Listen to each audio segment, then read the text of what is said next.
Começa agora a Raiz da Solução Podcast. Fala, raizeiros! Estamos começando agora mais um A Raiz da Solução Podcast. Aqui todas as semanas trazemos conteúdo de altíssimo valor e prático para te ajudar a chegar nos 100 sacos por hectare, mesmo com clima adverso ou condições adversas. Meu nome é João Vitor de Souza Silva. Meu nome é Matheus Barbaço. Nós somos criadores da Raiz da Solução. E hoje o nosso tema é testando, mensurando e gerando informações dentro das propriedades. Tema bem interessante, né, Matheus? Muito bom. Eu acredito que é um dos gargalos para a gente acreditar, ver, testar e pôr na prática depois numa área maior, né? Show de bola. E hoje nós temos a grande satisfação de ter como convidado aqui nosso amigo, produtor, parceiro e aluno da segunda turma da Raiz da Solução, Caetano. Caetano, seja bem-vindo ao nosso podcast. Obrigado, João. Obrigado, Matheus. É um prazer estar aqui com vocês, a gente poder fazer um bate-papo aqui, aprender bastante e tentar mostrar alguma das coisas que a gente faz lá que às vezes faz algum diferencial, mas tem muita coisa para aprender ainda. Beleza, show de bola. Caetano, eu gostaria que você iniciasse nosso bate-papo contando um pouco da história da família, da fazenda, quais culturas vocês trabalham hoje, que época vocês vieram para a Bahia. Dá um cenário geral para nós hoje do que é o Grupo Carvalho. João, nós somos Fazenda Carvalho, né? Grupo Carvalho. A fazenda começou com meu avô, Miguel Moreira de Carvalho. Ele veio para cá em 84, que ele começou a abrir a fazenda. Ele veio em 83, atrás de um amigo, que era um irmão dele, e para fazer o amigo voltar para o Paraná. E quando ele voltou, ele já tinha comprado voltou já com a área comprada. Aí um ano depois, ali 1º de maio de 84, ele veio, juntou lá 2 caminhões, 2 CBTs, mais uma meia dúzia de gente junto e veio abrir terra no Gerais. Aí hoje a gente trabalha com soja, milho, temos 2 pivôs de café, né? E tem mais ainda um outro pivô que agora, por exemplo, está com trigo. Então esse é o nosso foco lá. Já plantamos algodão. Meu avô foi o primeiro a plantar algodão na Bahia, final da década de 80 ali. Depois paramos e a gente ficou mais na soja e no café. Beleza. Muito bom, Caetano. Então, assim, só para a gente falar para os nossos ouvintes aqui, nossos seguidores, por que nós escolhemos esse tema, Matheus? Então, assim, eu gosto muito de falar que, como nós atendemos ao Grupo Carvalho há um tempo lá, e eu sempre falo assim, cara, a organização, a parte de testes, o quanto mensura, o quanto testa, o quanto evolui a cada ano é impressionante. E para mim, um dos principais fatores são os testes que são feitos nas fazendas. Tanto é que, além de testar, o compartilhamento de informações é muito grande. Então, assim, Caetano, eu gostaria de saber de você quais os principais benefícios que o grupo e você vê de estar testando tecnologias, testando manejos. O que significa isso para vocês? João, a parte dos testes lá, eu acho que uma coisa se a gente for pegar fungicida, todo fungicida dá 2 sacos, 3 sacos a mais do que a concorrência. Então, vamos testar na nossa realidade, com o nosso manejo, o nosso time, com o nosso maquinário, né? Para ver o que realmente o que eu tenho o maior problema de uma doença, se aquele fungicida vai dar. Eu acho muito importante a gente testar na nossa realidade, né? A gente tem que sempre conversar com todo mundo, ver o que está se destacando e pegar e testar, né? Então, esse é acho que a grande vantagem. Dá trabalho, não é fácil para você organizar isso daqui. Muitas vezes você programa testar alguma coisa e no final não dá certo, passa o time, esqueceu, foi para uma outra área, fez em cima, mas eu acho que vale muito a pena. Quando a gente consegue organizar isso daí, vale muito a pena. Bacana. Caetano, e da onde surgiu? Desde sempre vocês fazem teste ou veio se intensificando nos últimos anos? Já do seu avô ou foi mais recente? Não, a fazenda sempre fez muito teste. A gente tem o Sidney, que é o gerente nosso lá, que está desde a década de 80 lá. Ele sempre testa muita coisa, ele é muito observador e ele sempre testou muito. Eu voltei para a fazenda, que eu saí para estudar, tudo, fui ficar na fazenda mesmo a partir de 2012. E aí eu peguei isso que o Sidney já fazia muito, e é uma área que eu também gosto, eu tenho uma certa facilidade, e comecei a tentar aprimorar isso daqui, e principalmente começar a tabular os dados, organizar de uma maneira melhor, principalmente nos últimos 3, 4 anos. Então, o que a gente tem visto conseguir ter um histórico dos testes, né? E saber. E uma outra coisa que eu vejo que é muito importante, que além de testar, é estar junto, tanto na hora que vai aplicar e principalmente na hora de colher os resultados. É uma questão que eu noto muito. Porque às vezes você fez tudo certo, mas você está testando um fungicida, só que chegou no final daquele tiro lá, tá com mais mato. Então, o que estava sendo melhor, de repente, né, não deu diferença. É negligenciado por um ponto ou outro, talvez uma mancha de nematóide, alguma coisa nesse sentido. Por isso que é importante o acompanhamento, né? Principalmente na colheita. É algo que nem sempre dá, porque no dia a dia da fazenda você tem que ver um teste, você tem que correr atrás de um parafuso que tem uma colheitadeira parada e você tem que vender um lote grande de soja, tudo ao mesmo tempo. Então, nem sempre dá. Mas eu acho isso muito importante. É você, principalmente no final ali, você vê, esse aqui, mas o que aconteceu? Por que deu esse resultado? Mas eu esperava o contrário. O que deu? Quando você está em cima da colhedeira, você consegue ter uma ideia melhor disso aí. Legal demais. Caetano, quais os tipos de testes hoje que vocês dão prioridade na fazenda? Vai de acordo com os gargalos da fazenda? Ou a tecnologia veio para o mercado e eu já estou testando? Qual que é os critérios de avaliação para vocês iniciarem os testes e tá fazendo eles dentro da fazenda? Um dos principais testes que a gente vem fazendo é a parte de população. Teste de população de plantas. E facilitou muito com essas máquinas mais modernas. Para você, antigamente para a máquina e troca a catraca e vai. Agora você bateu o dedo ali. Então é um teste, principalmente no último ano, a gente conseguiu fazer bastante. Com a chegada da Exact Emerge, então eu comecei, mas embora tenha que ser na mesma área, então foram poucas áreas que teve a outra plantadeira junto, mas testar a parte de coeficiente de variação e depois ver o resultado, se isso deu resultado ou não e por que aconteceu aquilo, né? Uma coisa que a gente pega muito é a parte de travamento de planta de soja. A gente tem um problema de crescer muito lá na nossa região, então tem tirado produtividade. Então é um dos testes que a gente está nos últimos 3, 4 anos olhando bastante disso aí. Variedades, como sempre, né? Como sempre, essa nunca para, né? Nunca para, sempre tem a queridinha. Eu até brinco, o primeiro ano que a gente plantou 8349 era 9144, a região inteira. Entrou 8349. E ela ficou num cantinho lá e por erro nosso, a parte de mosca branca não foi bem tratado. Especificamente a mosca branca. Uhum. A mosca branca detonou. Ela foi muito mal.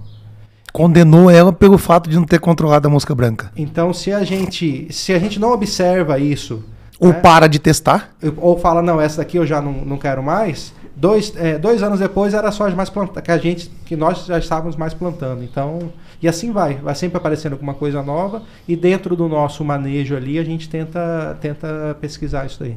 Por curiosidade, quantas cultivares testa por ano ali? Olha, Matheus, esse último ano foi um dos últimos. A gente não fez o teste. Normalmente a gente faz um teste de população que a gente pega várias. Pegava 15, 20, fazia faixinhas pequenas. Esse último ano acabou que a gente não conseguiu fazer. Pela correria, começou atrasado e tudo. Mas só a gente planta aí de 6 a 7 variedades, então só nisso aí a gente já tem. Mas normalmente a gente vinha fazendo ainda, aí fazia 22 linhas de cada uma. E variando a população entre a mesma variedade, né, Caetano? Algumas vezes sim. Nesse teste específico não, a gente fazia só variedade, tentava colocar a população que eles indicavam e ir embora. Mas é um outro teste que a gente precisa voltar a fazer.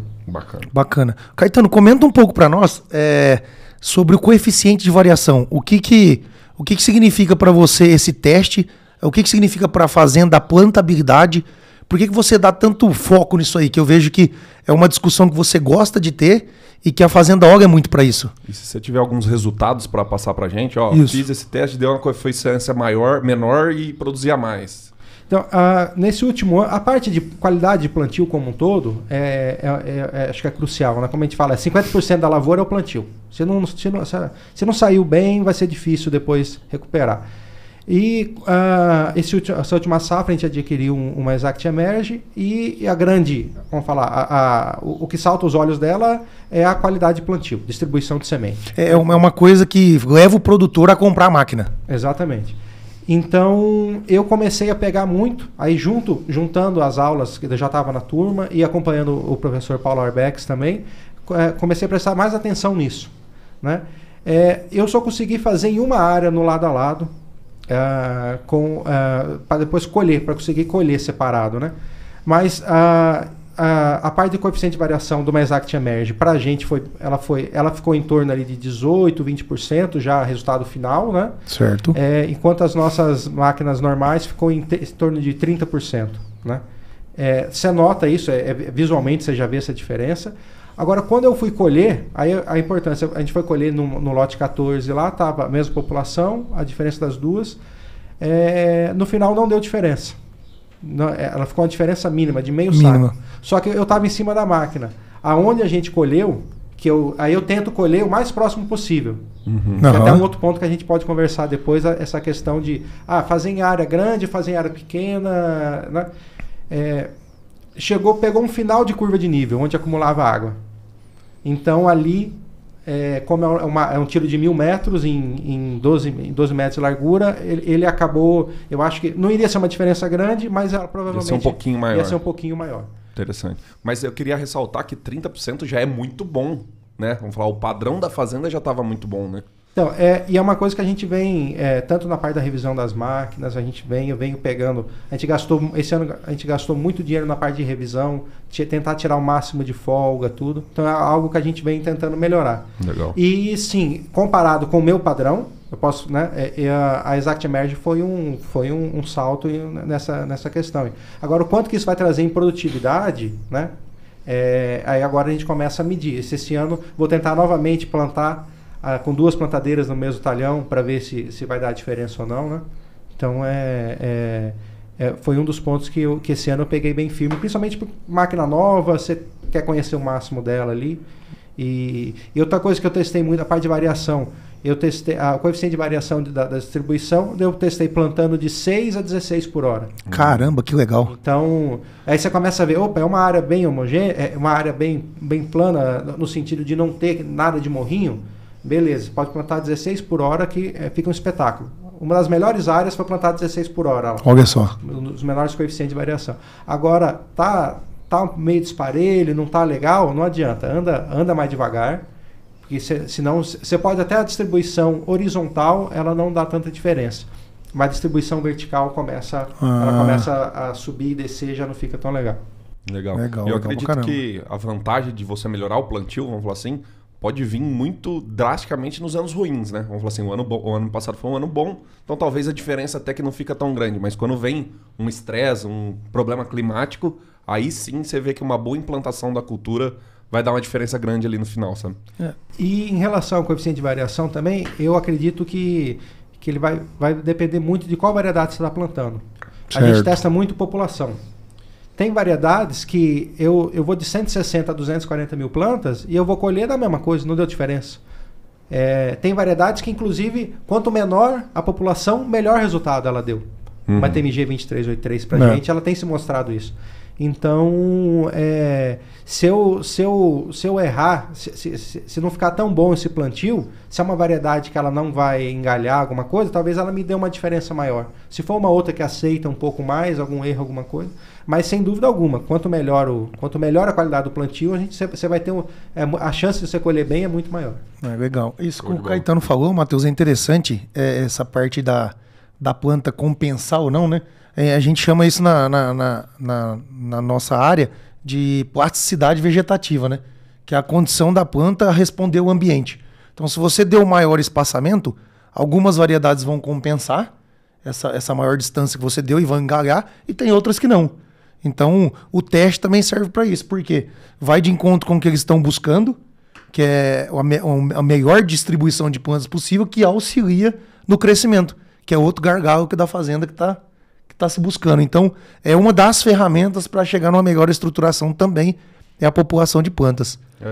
Tá certinho. Nós não passar desse assunto, eu acho interessante, porque assim, vem uma recomendação das detentoras, né, da população, mas eu acredito que cada micro-região, cada realidade diferente, se tem fósforo, se não tem, se chove, se não chove, tem uma verdade para aquele talhão, talvez. Até o talhão tenha uma população mais específica. Então eu acredito que, beleza, um norte, o que vem das detentoras, das cultivares, porém nós temos que ir lá e testar na fazenda o que se comporta melhor naquele ambiente, né? Na nossa experiência, normalmente a população que, principalmente quando é lançamento, ela é sempre muito alta pra gente, pra nossa realidade. nas áreas mais antigas, temos áreas de quase, está com 38, 39 anos, áreas que sempre foram bem adubadas, principalmente em fósforo. Algumas áreas têm excesso de fósforo, dá para tirar bem o pé, né? Então, isso é que eu tenho notado. Variedade, eu lembro de algumas variedades, não, essa daqui não deita, pode colocar que ela não deita, 260 mil plantas. Aí você planta, deita. E um ponto fundamental também na escolha da população, na minha opinião, é a qualidade dessa semente, do vigor e germinação. Porque toda vez que a gente compra uma semente mais ou menos, você vai tentar errar para cima e pode acabar nascendo tudo. Ou você põe o que você quer e não nasce tudo que você quer. Então, a qualidade de semente influencia muito ali na decisão da população, né? E outra coisa que eu queria perguntar agora, Caetano, que eu acho que é legal demais, que vocês têm os dois ambientes na fazenda hoje. Tem o sequeiro e tem o irrigado. Qual que é a visão desses dois cenários para vocês? As dificuldades, comentar um pouco do que vocês estão fazendo de diferente no sequeiro e no irrigado. No irrigado, você tem um certo conforto, que sabe que não vai faltar água, né? Só que a gente tem no sequeiro áreas muito boas, que dependendo do ano ele chega a bater o irrigado. E a gente começa até a questionar a parte do irrigado, aí entra a parte da física do solo, todo esse trabalho aí. Eu nem separo tanto por irrigado, mas sim dentro de mesmo as minhas áreas de alta fertilidade, que são as áreas que todo ano eu estou colhendo bem, e as áreas mais novas que daí eu vejo que falta um pouco de investimento, tem um ajuste fino para fazer, vou aumentar com a parte de micro de solos esse ano para tentar dar uma organizada. A gente tem uma outra área um pouquinho mais afastada, que ali ela sofre que ela tem 15% de argila, vai de 13 a 17%. Então, é uma área que produz super bem, super bem, mas é uma área que, por exemplo, nos últimos 2 anos a gente acabou tirando um pouco o pé do potássio, e essa área foi que caiu demais. Aí você vê lá, é uma área que tem pouca argila, né? Então, você começa a ver a diferença do solo mais arenoso. Eu tenho essa área que dá 15% na média ali, e a gente tem as áreas lá para cima, no final da fazenda, que chega a dar 45% de argila. Então, a gente tem esse range todo para ir trabalhando, né? E no final você vê que arenoso, choveu, eu posso esperar 3, 4 horas depois, eu posso entrar plantando. A argilosa não dá. Mas, ao mesmo tempo, eu tenho que cuidar da outra parte do arenoso ali. Em contrapartida, eu preciso de mais palha num do que no outro e por aí vai, né? Adubações mais recorrentes. Mais frequentes, menores doses. E para quem acha que não tem argila na Bahia, tem também. Tem. Tem algumas... A Roda Velha ali, a parte... Se você pegar a divisa da Bahia com Goiás e Tocantins, quanto mais próxima a divisa, mais argila tem. Tem algumas outras áreas mais para cima, região do Ouro Verde, região com 50% de argila. Olha. E às vezes até uma argila mais amarela, então ela nem salta tanto aos olhos assim, mas é uma argila mais amarela. E tem os areões lá, tem área de 10% de argila também. Então a Bahia tem de tudo um pouco. Tem de tudo um pouco. Ô Caetano, para vocês hoje, vamos falar assim, nós decidimos fazer um teste, por exemplo, de população ou de variedade, ou o que quer que seja o teste. Quais os critérios de escolha das áreas? O que vocês levam em consideração? Não, eu vou instalar meu teste aqui. Normalmente, eu procuro as melhores áreas. As melhores? As melhores áreas. Seja para um teste de fungicida, né? Para tentar extrair todo o potencial daquela soja. E aí sim, às vezes numa área que já não vai produzir bem, eu tenho potencial de 50, 60 sacos, não adianta eu pegar o melhor fungicida que tem, vamos testar ali. Aí os dois não vão produzir tão bem, né? Então, normalmente, sim. Algum caso específico, um teste de adubação mais pesado, alguma coisa, aí você vai para uma área mais... Você já vai para uma área mais média ou, no caso, uma área nova, igual. Esse ano a gente vai ter lá um pedacinho da fazenda que ficou para trás lá, que vai ser o primeiro ano de soja, né? Então... E o que vocês estão pensando para essa área de abertura aí? Fazer uma construção de perfil já de início? Sim, não. Essa área ela foi aberta e a gente jogou braquiária com milheto, né? Então ela já foi aberta com 12 toneladas de calcário, entrou 4 toneladas no fosfato natural, e gesso vai entrar agora. Daí a gente jogou tudo isso, 2 passadas do gradão 42. Chique. Aí jogou mais uns 150 quilos de MAP nessa braquiária com milheto. Já para ir colocando um nitrogênio no sistema. Colocando nitrogênio, aumentar um pouco o fósforo também. Já jogamos um pouco, uns 150, 200 quilos de KCl, para já entrando no sistema, né? Aí esse ano entrar com adubo na linha e fazer fósforo, fazer micronutriente e tentar fazer o mais rápido possível, subir ali o que vai limitar a gente é a parte de fertilidade. Então o micronutriente vai ser o mesmo, o fungicida vai ser o mesmo, o inseticida vai ser o mesmo, a mesma semente. Então, é só a fertilidade e a maturidade mesmo. Isso. Então tentar acelerar o máximo que puder para em 2, 3 anos estar colhendo bem nessa área. Legal. Ô Caetano, eu gostaria que você comentasse um pouco quais outros tipos de avaliações que vocês fazem no campo hoje dentro dos testes. Vou dar um exemplo e você complementa. Por exemplo, nós vamos fazer teste de regulador de crescimento ou estruturação de plantas. Vai lá no campo, avalia-se o quê? Então, a depender do tipo de ensaio, o que vocês estão avaliando? O que é interessante para vocês ver na prática?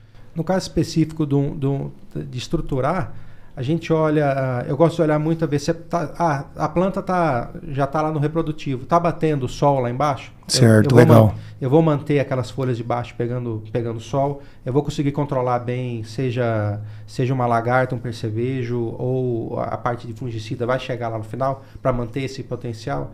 A parte de estrutura, a parte da estruturação, né? Eu estou conseguindo ter mais estruturas reprodutivas ou não? A própria parte do enraizamento, ver como é que tá, o enraizamento tá legal, não tá nodulando bem. Isso aí, lógico, a gente vem construindo, vem melhorando cada ano. E principalmente a partir do ano passado, essa última safra, que foi depois do curso, né, que eu comecei a fazer o curso, ele te abre os olhos para muitos detalhes, você até sabe, mas às vezes você não presta atenção naquilo. Entendi, legal. Dos pontos que eu fiz a segunda turma, estou na terceira turma, e para vários amigos, para o pessoal, eu indiquei a gente fazer isso aqui. Que eu acho que a grande jogada, pelo menos para mim, foi que eu acho que a jogada do curso, né, é que a maioria das coisas a gente até sabe, a gente só não dá a devida atenção. Legal. Então, uma coisa ou outra que você fala, nossa, isso aqui realmente eu não sabia. Tem alguma, mas 90% você sabe daquilo. Às vezes você só não dá atenção, você não consegue colocar na prática isso aí, né? Eu acho que isso aqui é importante, mas depois eu vejo. E isso foi das coisas que mais me chamou a atenção no curso, foi isso aí. Legal, né? Não tem nada, vamos falar assim, não reinventamos nada, não criamos nada do zero, né? Juntamos algumas informações em conjunto que estavam separadas. Fizemos uma sequência lógica para ser melhor o entendimento e principalmente trazendo para a prática, que aí entra muito a parte do Leandro, né? Sim. Então ele é o que ele fazia. Então ele mostra o que ele fazia, como é que fazia, né? E mostra o resultado também. Isso aí que foi o... E falando do Leandro, esquecemos de falar. Opa, rapaz, vamos mandar um abraço pro Leandro, que ele tá dando consultoria e não pôde participar. Mas sempre vai estar participando dos episódios. Quando ele não consegue, a gente vai tocando também. Vamos aproveitar o gancho que o Caetano deixou, Matheus. Eu quero fazer uma pergunta assim, Caetano. Quais as principais mudanças que vocês fizeram na fazenda a partir dos testes que foram feitos, que viraram manejo e agregaram em produtividade, ou nem que seja em produtividade, mas facilitaram a vida da fazenda? Antes de começar... Caetano, se você puder falar um pouquinho do histórico de produtividade... Isso, legal também. Foi melhorando a fazenda do último ano, ou de 5 anos atrás, só mais ou menos para a gente entender essa melhora, vamos falar assim.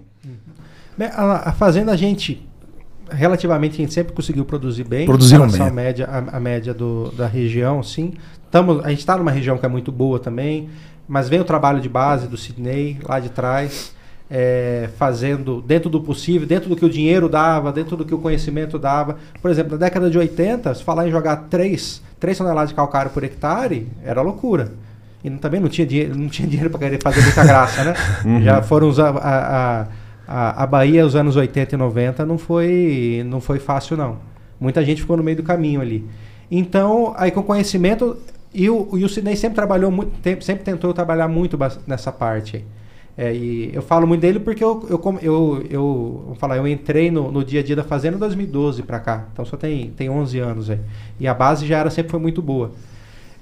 Então a gente sempre conseguiu produzir bem. Inclusive aquela safra 15-16, que foi uma safra mais frustrante. Mais frustrante. Acho que a Bahia fechou com 30 sacos de média aquele ano lá. A gente conseguiu fechar com 49. Então aquele ano foi o pior ano dos últimos, dos 11 pelo menos. Já se via-se uma diferença dentro da fazenda. A gente conseguiu pagar as contas e não sobrou muito, mas sobrou alguma coisinha lá e foi embora. Então a gente tem conseguido produzir bem. Nos últimos 5 anos ali, eu não vou lembrar certo ano por ano, mas 75, 77, 82, 79 sacos de média geral, contando as áreas. E nos últimos anos tem entrado um pouco de área que era pastagem, a gente tinha umas áreas grandes de pastagem, e que aos poucos, e era pastagem sem investimento, e aos poucos a gente conseguiu, forma hoje 20, 25% da nossa área total.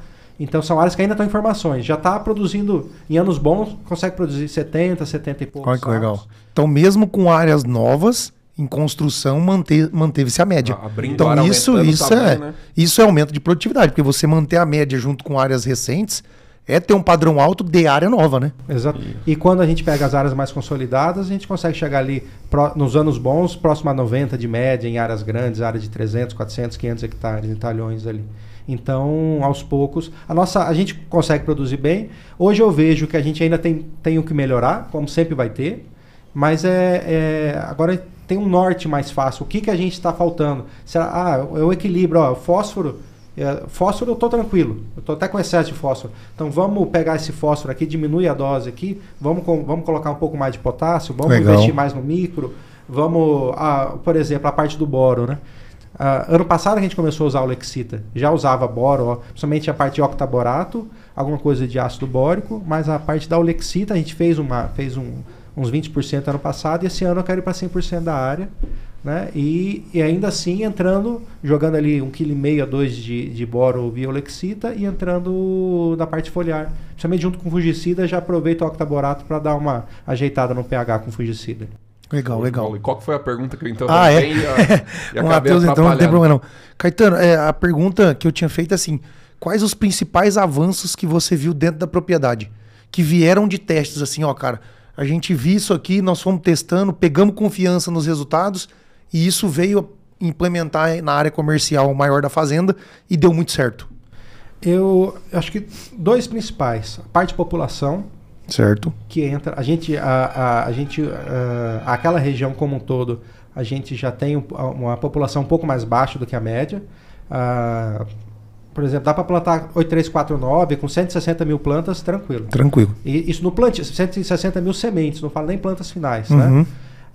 O que os testes também mostraram? Às vezes, quando eu começo a baixar muito a população, ela produz bem, desde que tudo que eu plantei nasça. Que entra no vigor da semente. Entra desde o vigor da semente, que nos últimos 3, 4 anos eu tenho pegado firme com o pessoal das sementeiras aqui. Certo. Quero semente de alta qualidade, né? Paga um diferencial, se precisar pagar, paga um diferencial com isso, mas quero semente de boa qualidade. Aí entra a plantadeira, né? Pode ser o caso da Raquel, né? A plantadeira com 20, 30 anos, plantadeira mecânica, mas é o capricho. O que importa, você pode ter uma Exact Emerge, se você não caprichar, não vai adiantar nada. Então é o capricho, tentar caprichar, que não é fácil, na correria do dia a dia ali não é fácil. Então a parte da população, a gente até ganha em produtividade com isso. Eu nem entro na questão, acaba baixando um pouco o custo de semente, tudo bem, mas não é o objetivo. Não é o objetivo. Mas o objetivo é eu conseguir no final colher mais. E uma outra questão, que daí é a parte vamos falar, cortar a adubação de fósforo, né? Diminuir a adubação de fósforo por ter excesso de fósforo em algumas áreas. Que no começo você fala, não, mas como que eu vou cortar a adubação? Eu tô acostumado com isso aqui, né? Pega ali 1% da sua área, faz o teste. O que eu comecei a fazer lá atrás? A gente sempre trabalhou com super simples, né? Certo. Super simples com micro.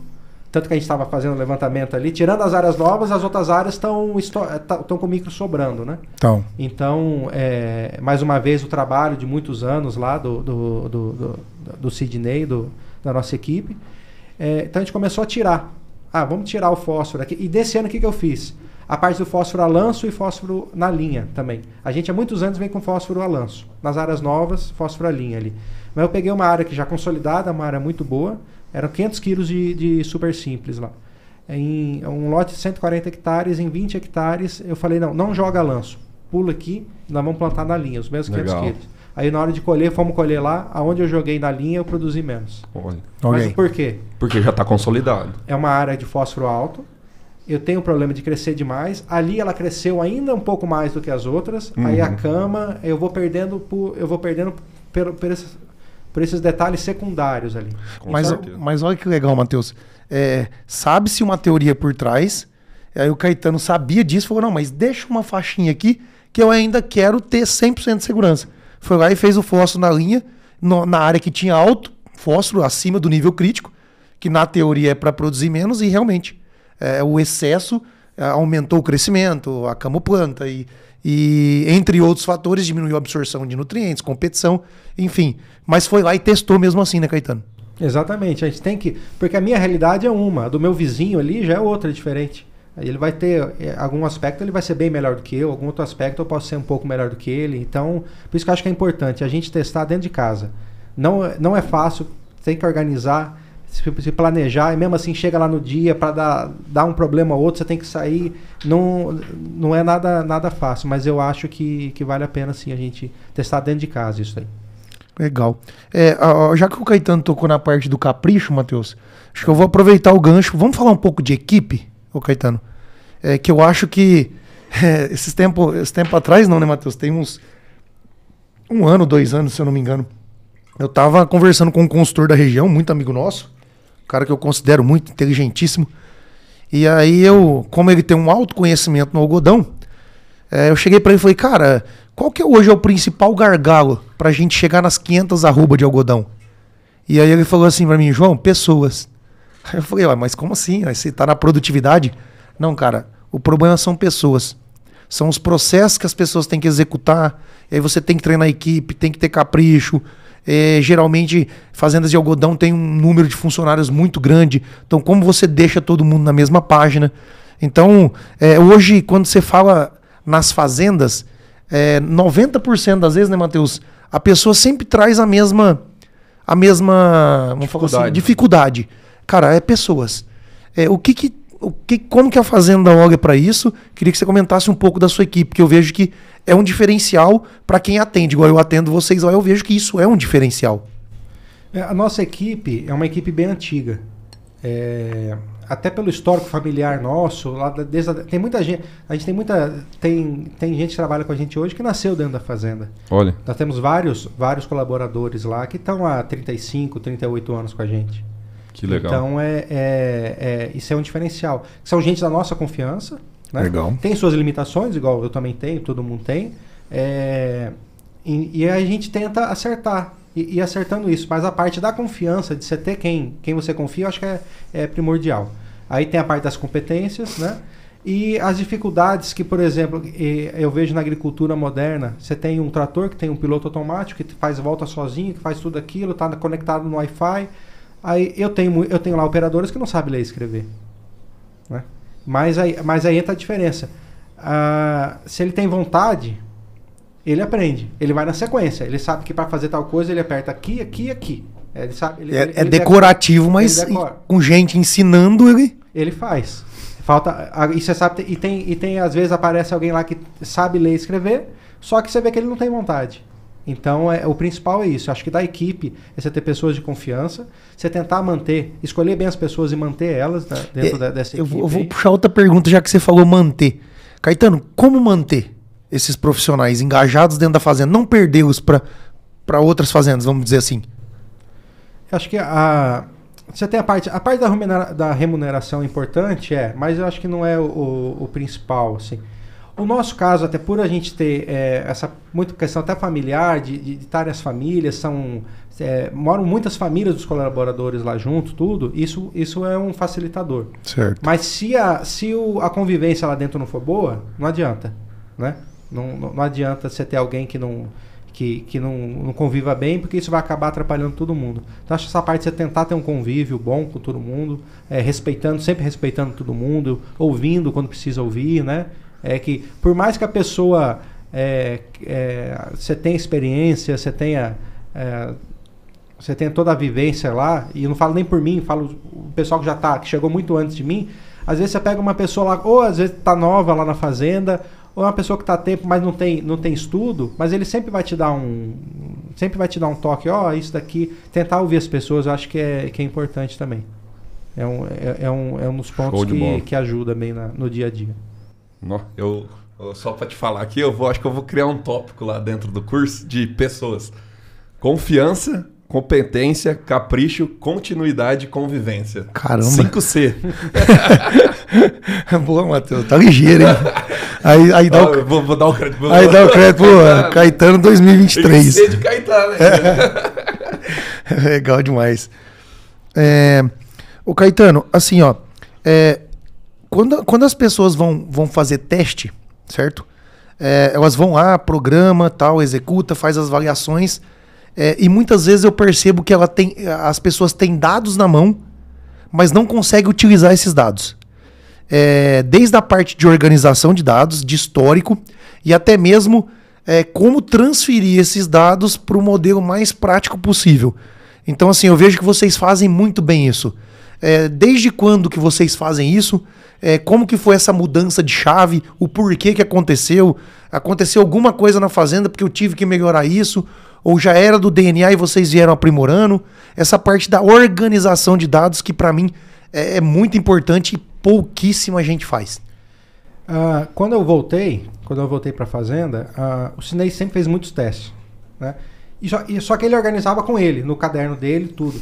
Aí eu busquei uma forma, até para facilitar, para a gente ficar mais fácil ter o acesso, de organizar. Há 3 anos atrás, como é que foi?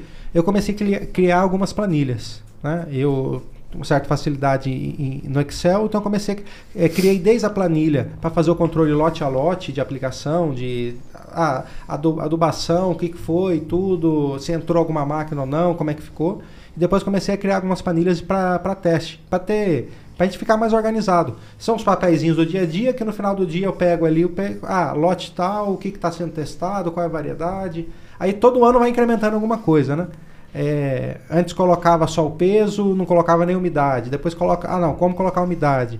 Mas qual que é a forma? Então vamos já trazer tudo para 14% para a gente poder comparar. Um eu colhi com 18, o outro estava com 13. E aí aos poucos foi melhorando. E principalmente ter tudo isso aí guardado, né? Então eu entro lá na safra, a safra 21-22, eu entro lá, eu tenho todos os testes. Desde teste de população, quando fazia os testes de variedades, principalmente no milho. Sempre teve, vamos teste de híbrido aqui, né? Aí tinha lá 15, 20 híbridos colhendo. Tá? Ficava 2 dias colhendo aqueles materiais lá. E aí é um jeito fácil. Até para depois, eu tinha que mandar para todo mundo, o pessoal de todas as empresas. Então eu fazia aquele ali, imprimia no PDF, via PDF, tirava uma foto e enviava para todo mundo. E aí aí você começa a criar um banco de dados, por mais simples que seja, depois você vai tentando melhorar, mas você começa a criar um banco de dados ali. Então, na verdade, para iniciar isso, não precisa ser uma coisa de outro planeta. Eu tenho que comprar um software, eu tenho que fazer um negócio de outro planeta. É simplesmente iniciar. E depois disso vai aprimorando, né? Nós não temos um software para fazer. Eu faço tudo em Excel. Eu abro uma planilha e começo a criar a linha lá, vou colocando e vou vendo, converso com alguém. Às vezes tem algum amigo que eu mostro e falo, me manda essa planilha aqui. Ou às vezes ele me mostra a dele e eu pego, isso aqui dá para aproveitar. É interessante. Aí trocando ideia. Aquela questão que você falou de muitas vezes a gente testa muita coisa e acaba não compartilhando. O bom de compartilhar é que depois as pessoas também compartilham com você. Então, no final, os dois lados acabam crescendo. Muito bacana. Caetano, eu vou puxar o momento desaprender para aprender de novo, né, Matheus? Puxar.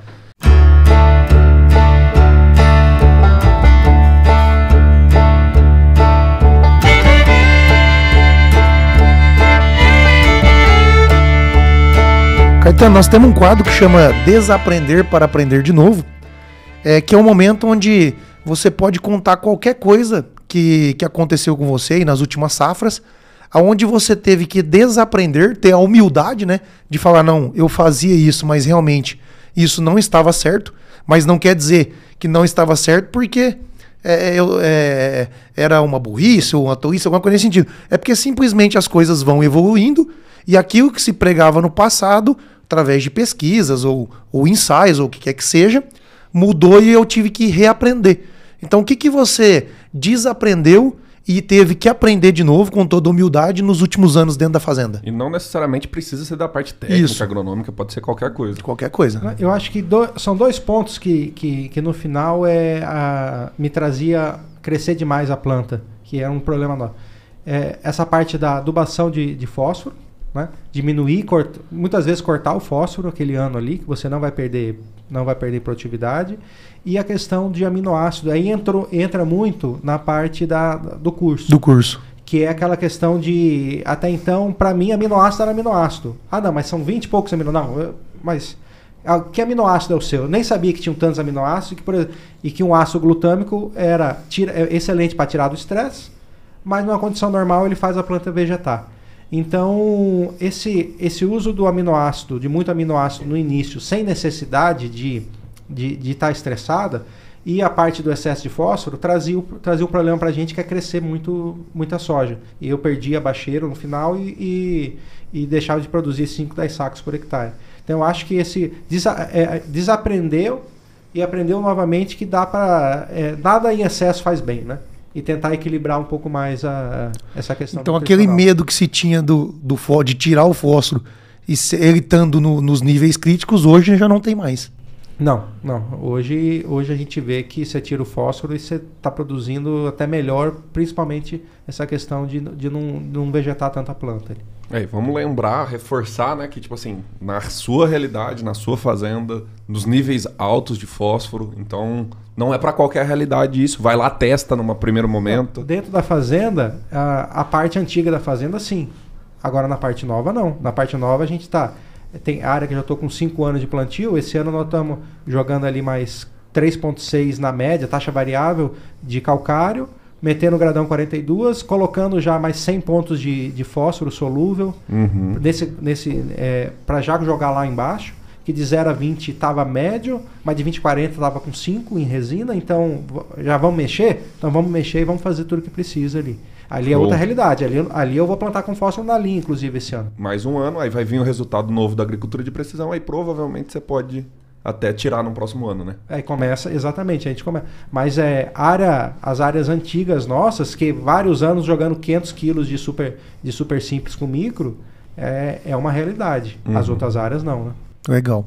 Eu vou aproveitar, Matheus, eu vou puxar um pouco pro Caetano falar qual que é a opinião dele sobre a agricultura de precisão. Legal. Porque, na verdade, a agricultura de precisão ela também é um teste. Sim. Porque não se fazia e, a partir de um certo momento, começou a fazer. Qual que é a sua experiência com a agricultura de precisão, Caetano?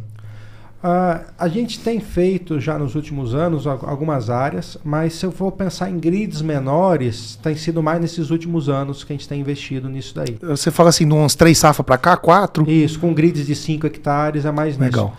Antigamente, lá atrás era o talhão de 200 hectares, ia lá, tirava alguns pontos e misturava tudo, tinha um resultado. Aí de uns 5, 6 anos para cá, a gente começou a falar, não, vamos a cada 50 hectares... Vamos fazer 0 a 20, de 20 a 40, pega 25 pontos ali, tudo. Aí eu comecei, vamos fazer agora com 25, para começar a ter uma ideia.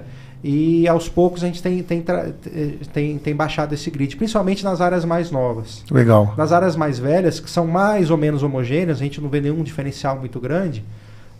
Normalmente o diferencial que dá é uma chuva, você sabe que pegou, aquele veranico pegou no lado, ou a parte de mato. Então eu venho fazendo isso daí. E mesmo assim, mas um ponto que eu tenho notado é sempre olhar, aí tem que ser quem conhece a área, para ver se aquele ali realmente está condizente. Sim, porque às vezes tem um ponto que, tanto para cima quanto para baixo, você sabe que aquele ali não está certo. Às vezes interpola com o outro e fica mascarado. Esse ano mesmo aconteceu. Falar, tal ponto, tira. Não considera, porque esse valor está errado. Ou ele está muito acima, ou ele está aquele muito dia abaixo, que a gente estava avaliando lá mesmo, né? Esse valor aqui está muito alto. Aí foi ver as amostras, né? Tinha 40 amostras e tinha uma que provavelmente estourou dentro do próprio laboratório. Então, se você também não faz a conferência, né, Caetano? Tava 20 vezes o valor da média. Então, aí você tira ele, você vê que a média baixa um pouco. Então, eu acho muito importante, principalmente, né, no nosso caso aqui, essa parte de agricultura nas áreas mais novas ali, para você, que ali sim você vê. Qual que é essas áreas mais novas que eu tenho? Basicamente elas eram pastagens. E eram vários piquetes. Então tinha piquete que às vezes sobrava uma varreção da Galvani ali, colocava e jogava. Não sabia nem direito, não sabia o que estava jogando. Tem um pouco de fósforo, micro, coloca lá. E aí começou a criar faixas a tudo. Então, para tentar arrumar essa parte, tentar pegar um histórico, até por imagem satélite, onde eram os piquetes, e tentar jogar aqueles pontos para, se precisar fazer alguma coisa diferente, a gente sabe aonde faz a divisória. Legal. Eu vou fazer uma das últimas perguntas aqui, Matheus, depois a gente inicia nosso fechamento. Ô Caetano, na sua opinião hoje, aonde estão os gargalos para se chegar nas altas produtividades? Eu acho que a parte do capricho tem muito detalhezinho. Principalmente, não é nem o que fazer, mas entrar na hora certa. Que daí vai tanto do capricho, quanto vai também saber se você tem máquina suficiente para isso, como é que está o ano. Você não deu igual para a gente que um veranico de... por exemplo, esse ano choveu início de fevereiro, aí deu 20 dias, deu uma chuva de 8 milímetros, que nem pegou toda a fazenda, e deu mais 10 dias. Então, você está aí com 20 dias de seca, como é que você entra para fazer alguma coisa, né? Então tem toda essa parte. Mas você conseguir fazer na hora certa, balancear. Acho que a parte de balancear. Essa palavra a parte do micro, entrar na hora certa e entrar com o que precisa. Não adianta eu exagerar no manganês e não colocar um zinco junto. Então, eu tô falando muito vamos falar da nossa realidade aqui. Certo. Que são alguns detalhezinhos que eu acho que é o que vai fazer a gente conseguir subir nossas médias ali. Então, agora tá mais nas áreas consolidadas nossas, tá mais o bolo da cereja ali, né? É um detalhe ou outro, a hora que você entra, com que você entra ali e fazer bem um ajuste fino mesmo. Exatamente, é tentar fazer na hora certa para fazer bem feito. O bom é que como já percorreu esse caminho e tem áreas maduras, as mais novas vão chegar lá muito mais rápido. Exatamente. Porque o conhecimento é outro. Eu gostaria de entrar num tópico o seguinte, como se você tem café, tem milho, tem soja, tem mais culturas, isso daí te dá uma estabilidade melhor, falando até financeira, entrada de caixa, fluxo de caixa. Você acha importante, falando no negócio como um geral, pensando numa empresa, você ter mais cultura, você ter outras fontes de rendimentos, vamos falar assim? Eu acho muito importante isso aí. Não é fácil. Vou pegar o caso específico do café, né? O café aqui na nossa região já chegou a ter 15 mil hectares, a região do oeste da Bahia como um todo, hoje tem metade disso, mais ou menos. Porque é uma cultura totalmente diferente. É uma cultura que é o ano inteiro, muito mais detalhe. Você, por mais que a gente tenha máquina, tenha colhedeira, tenha para pegar o café do chão, tudo, você ainda precisa de muita mão de obra, e não só na colheita, mas no ano todo. Por mais que você tenha colhedeira, mas você ainda precisa de gente para ajudar na colheita ali. Então é uma realidade totalmente diferente. Enquanto no meio do ano a soja o café está na colheita. E aí entra um dos motivos até da gente não estar no algodão, é por conta do café. Porque aí sim, daria para ter os dois? Dá, mas haja equipe, não é fácil. Né? Então, e aí você manter a qualidade, né? Então, e quando entra, no caso específico do milho, a gente vem plantando milho há muitos anos. Até essa próxima safra agora, a gente já ficou bem relutante, mas a gente não vai entrar com milho.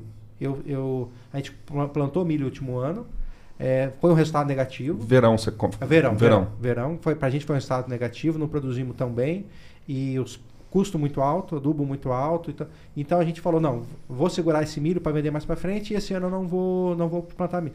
Mas o milho no sistema é um dos segredos, que há muitos e muitos anos planta-se milho, a gente planta milho, falando mais de 20 anos, e é um dos segredos de ter umas áreas mais, você ter essa estabilidade produtiva, né? Que é onde entra milho. A soja nos outros 2 anos é um espetáculo. Né? O Matheus, e outra, deixar bem claro aqui para quem está nos escutando, que essas áreas onde o Caetano tá tirando o pé do milho, vamos dizer assim, são áreas de 35 a 40 anos. Então, ele pode se dar o luxo de esse ano eu não vou fazer um milho, por exemplo, porque ele tem um solo para isso. Agora, igual ele comentou, até eu chegar nesse nível, o milho sempre teve dentro do sistema. Não. Ou o algodão, que tinha coberturas nitrogenadas e outros tipos de manejo em si, né?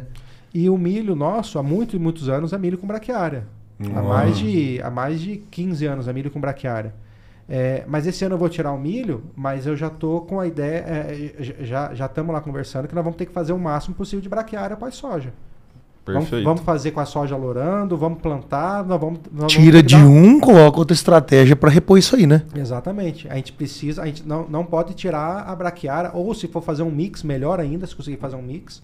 Quanto mais, melhor, né? A gente já vem fazendo braquiária com milheto. Eu bato a braquiária com milheto, aproveito e coloco um pouco de biológico junto com grafite ali. Legal. E entra plantando. Exatamente visando como um todo, né? Não tô, aquela braquiária ali daquele ano não vai me dar retorno financeiro. Mas eu estou pensando como um todo. E estabilidade. Né? Exatamente. E, por exemplo, nós lá, a gente não tem... A parte de nematóide, a gente já vem há muito tempo preocupado com isso. Então, eu não tenho mancha de nematóide. Se for Porque vem há muito tempo cuidando, né, Caetano? Vai ter um pouquinho de pratilencos? Vai. A gente faz alguns levantamentos, está em pratilencos, mas está sempre no nível baixo. A galha, alguma coisa, um ponto, em 100 pontos, em 200 pontos aparece um. Então, a gente não tem nada grave assim. E tudo isso vem do trabalho, desde um tratamento de semente, lá atrás, quanto essa questão de ter rotação de cultura, cuidar bem do que precisa, a parte de biológicos. Tricoderma, já faz mais de 15 anos que a gente trabalha com tricoderma em área total. Começou visando o mofo branco, né? Que na nossa região é um problema sério, o mofo branco. Um outro motivo de aonde cresce demais, produz menos, é mofo branco. Nós já tivemos anos aí de perder 50% da área com mofo branco. Nossa. Caramba. Lá no início, quando chegou, né? Então, e aí vem trabalhando, a gente vem trabalhando nisso aí. Então, eu acho que tudo... No final, você tem que fazer tudo pensando no futuro. Agora, é até complicado falar, não vou plantar milho. Você sabe que você está dando um tiro no pé ali, mas você vai tentar compensar de outras formas ali e resolver. Show. Eu falou uma coisa muito legal que eu queria discutir mais um pouco sobre isso. A questão do número de pessoas dentro do café e a mesma coisa o número de pessoas dentro do algodão. E eu vejo que quando... existe uma cultura que demanda mais pessoas, mais equipe, parece que a soja sobressai. Porque toda vez que vem você fala, o cara produz algodão também. Você vê que o cara tem uma produtividade boa de soja. Ele tem equipe para monitorar, ele tem equipe para fazer as coisas na hora certa. Vocês também têm essa visão que quando o cara tem um sistema, a empresa, ele vê os talhões dele como sistematicamente falando, né? Tem pessoas e vistoria aquilo. Porque geralmente o produtor familiar de soja, vamos falar o pequeno, ele vai na lavoura lá, vê, depois de 7 dias ele volta lá para dar uma olhada. Já o café você não pode fazer isso, o algodão também você não pode fazer isso, né? Vocês também têm essa visão? Eu vejo principalmente o algodão. Porque o algodão realmente ele concorre com a soja em áreas, e aí você no algodão, hoje aqui você não tem quem não é profissional no algodão. Quem não é profissional já saiu. Já saiu. Né? Você pode ver, quem produz algodão sabe produzir muito bem, não tem meia boca. E com isso a soja, sem dúvida alguma, ela ganha tanto. O café não é tanto, porque o café está numa área separada ali. A parte de você ter pessoas, tudo, é excelente. Só que o algodão ganha também por tá compartilhando as mesmas áreas. E as mesmas máquinas também. Então, o que eu vejo do algodão, que é muito interessante, é isso. O que o algodão deixa no solo, né? O que você faz bem feito para o algodão ali. Você mexe terra quando você precisa, você faz perfil, trabalha com nitrogênio, vai por mais que, né, você não faça tanta a parte de matéria orgânica no algodão seja um pouco mais complicada, mas no total você perde num lado, mas você está ganhando no outro. Eu acho que o Caetano falou é o principal, Matheus. Eu acho que assim, o cara fazer algodão não tem meia boca. Então ele faz tudo muito bem feito, senão ele sabe que o prejuízo é grande. Então fazendo tudo bem feito, dando a devida atenção que tem que ser, depois ele vem com o soja teoricamente mais tranquilo. Não que ele não vai manejar o soja, mas ele vem com uma confiança maior e um medo menor de adversidade climática, porque o sistema tá melhor, né? E eu vejo que a equipe é mais bem treinada, bem mais Perfeito. qualificada e o operacional é muito bem feito. A atenção é redobrada para tudo, né? E aí sobra pra soja, vamos falar assim. O cara faz pensando no algodão e sobra pra soja esse benefício, né? Cara, um outro ponto que na conversa você falou várias vezes foi do Sidney, do gerente. E todo mundo que a gente conversa e vê que tem alto potencial, que o cara tá buscando crescer e já tem resultados positivos, bons, você vê que ele tem um bom braço direito operacional ali, que vamos falar, cuida do negócio como se fosse dele. Eu queria que vocês comentassem um pouco mais sobre a importância desse gerente dentro das fazendas, sabe? Eu acho que sem um bom gerente, na verdade, não digo nem gerente, que ali é como se fosse um olhar do dono mesmo. É ter uma pessoa que tem essa responsabilidade, cuida como se fosse dela e tá todo dia, vive aquele ali. Né? Eu acho que isso aí é imprescindível, porque se você não tiver quem tá olhando todo dia ali, seja o proprietário, tudo depende do tamanho, né? O pessoal que é muito grande, não tem como o dono fazer isso, né? Mas tem que ter bons gerentes. E seja um produtor pequeno, que não tenha nem gerente, mas ele tá todo dia ali, né? Isso aí eu acho que é crucial. Então, no nosso caso lá, o Sidney a parte de campo ali, ele toda a experiência que ele já tem, quase 40 anos lá, então sem dúvida alguma, ele faz muita diferença. Faz muita diferença. Porque é igual eu te falo, por mais que eu tente também tá no dia a dia, eu não consigo acompanhar tudo. Porque eu tenho que resolver revisão de máquina, tem que comprar peça, tem que comprar produto igual está tendo agora, fazer planejamento Então, não... E eu acho que uma coisa que é importante também, que não é fácil, conforme vai mudando o tamanho das propriedades, você começar a se profissionalizar no sentido de, isso aqui quem quer? Você vai cuidar disso aqui. Entendi. Eu vou cuidar desse outro aqui. E ficar bem certo o que cada um faz, né? E a autonomia, né? Ele tem autonomia para resolver os problemas. Exatamente. A gente pega, programa, faz um planejamento, tenta alinhar alguma coisa e o resto acabou. E não mudou o ano, deu um veranico, choveu demais, deu uma chuva de pedra, tem que mudar de uma hora para outra, tem que resolver e é para agora também. E é que eu acho que também é um outro ponto que faz diferença, é você ter isso daqui, você tomar decisão rápido quando precisa.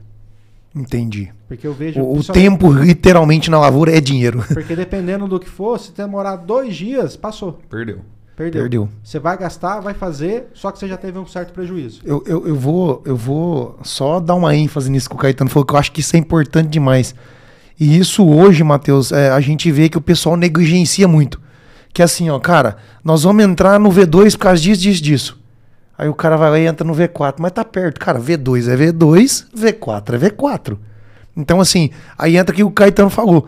Por que eu tenho que testar muito dentro da fazenda? Porque nem tudo que é o perfeito eu consigo fazer na prática.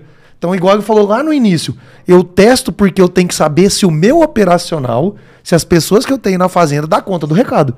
Porque não adianta eu programar isso, eu falar, pô, mas eu não tenho capacidade de executar isso aqui. Então, vamos refazer isso aqui. E o que o Caetano falou agora, se no meio do caminho der uma dor de barriga, eu preciso mudar de uma hora para outra, eu tenho capacidade de fazer isso? Porque as percas maiores vêm nisso aí, né? Vem num planejamento, você não está esperando e de repente você tem que virar a chave e você não está preparado para aquilo. Não, essa parte aí é muito importante. Vamos falar até de produtos. Você ter uma certa... Numa emergência, ou se você tem uma revenda que te atende peço hoje, amanhã cedo. Os parceiros, né? Perfeito. Agora uma compra direta, não. Mas se a compra direta vai demorar 1 semana para chegar. Então, então esse produto tem que estar em estoque. Eu posso até não usar agora, né? Mas eu tenho que ter um pouco dele em estoque. Se é para um apaga-fogo, vamos fazer e acabou. Se eu não usei esse ano, deixa para o ano que vem lá. Só não pode vir com uma validade muito curta, né? Mas... Eu acho que isso aí é importante. Você ter algumas cartas na manga ali, porque você nunca sabe como é que vai ser. Nunca teve um ano igual o outro aqui pra gente. E eu acho aqui. Que nunca vai ter. Nunca vai ter. Ô Matheus, eu vou fazer... Me permite mais uma pergunta antes da gente fechar? Beleza.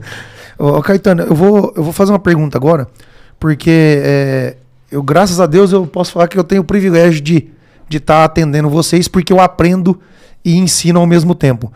E assim, o ambiente da fazenda é muito bom, a gente gosta de ir lá realmente, as informações são muito boas, as trocas de informações são muito valiosas, e eu queria que você comentasse um pouco sobre as parcerias, porque eu vejo que vocês dão muito valor nos colaboradores que estão ali levando informação e tudo mais, e ao mesmo tempo, quem está atendendo por empresa, a gente sabe da dificuldade que a gente sai de lá muito gratificante, muito feliz, então é bom de ir lá atender. Então, eu queria que você comentasse um pouco qual que é a visão das fazendas perante aos colaboradores. Bem, eu acho que essa parte, você tem um suporte, seja de uma revenda, ou diretamente de uma empresa de semente, alguma coisa, é importante. Principalmente por você começar a trocar informação.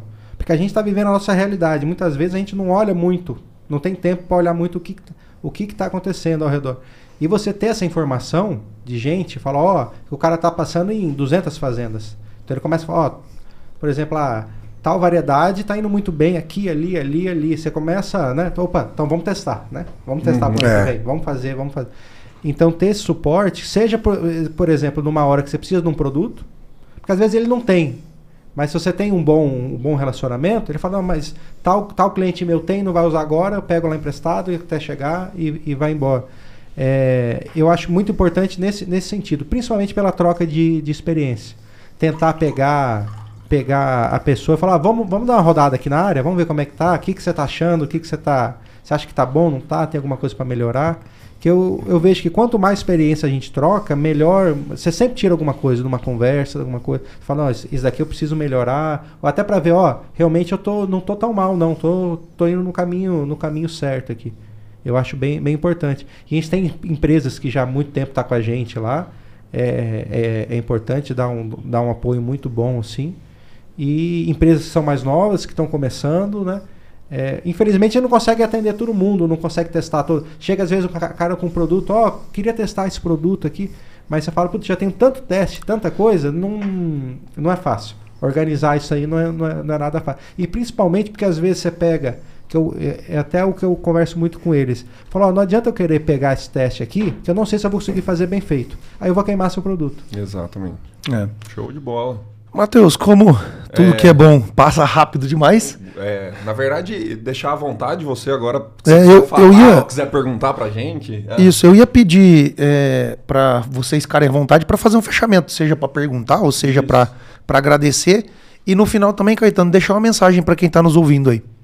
Perfeito. Não, eu queria só agradecer aqui, até quando o João me convidou, eu falei, mas será, João, que não sei se eu vou ter muita coisa para agregar lá, para falar. Mas é trocar um pouco da nossa experiência lá. Isso aí é o da nossa, né? Muitas coisas que a gente fala aqui, eu tô falando da nossa realidade, né?